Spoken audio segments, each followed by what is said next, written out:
I told you what to do when starting your cloud journey, how to pick a cloud service provider, and how to optimize your cloud usage.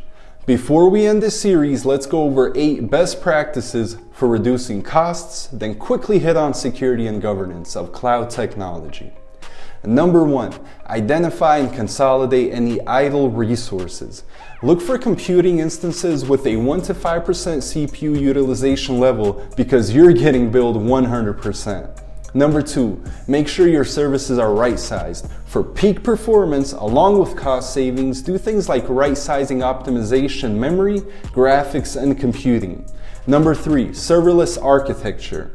This allows developers to focus on coding without thinking about hardware. Say goodbye to server management, upfront provisioning, and auto-scaling for things like IoT backends, web, and mobile. Number 4, consider single over multi-cloud. You might risk volume discounts from a vendor, but this can avoid vendor lock-in. Number 5, take advantage of heat maps, visual tools that show levels of ups and downs in computing. Number 6, investing in RI. Reserved instances usually come with major discounts, sometimes 75% for committing to pay upfront for something you'll use down the road. Number 7, spot instances. A little different from RI, look into it. It's like an auction of super cheap instances that can be used right away, but they go quick. Probably better for batch jobs or jobs that can be eliminated quickly. Last and final for number 8, faster disaster recovery.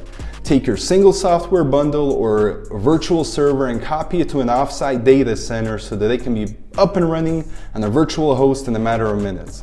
Now let's switch gears and hit on security and governance really quick. This topic is hot and huge, which is why I want to simply mention a few things. Encrypting data shouldn't be overlooked. It goes without saying that protecting data in transit with controls is a must. Understanding your options if an attack occurs is important. Operate within a firewall. Restrict external collaborators with strict policies. And protect user identities. If you haven't noticed, this requires a lot of work from you and your team.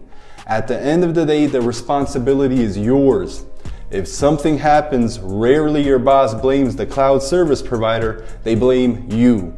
Please don't think the CSPs have everything figured out when it comes to security and governance. This is why it's important to bring in a neutral consultant that works with numerous CSPs, have worked with businesses of different sizes, and have experience with security and governance of various industries. I hope this cloud series helps and answers many of your questions.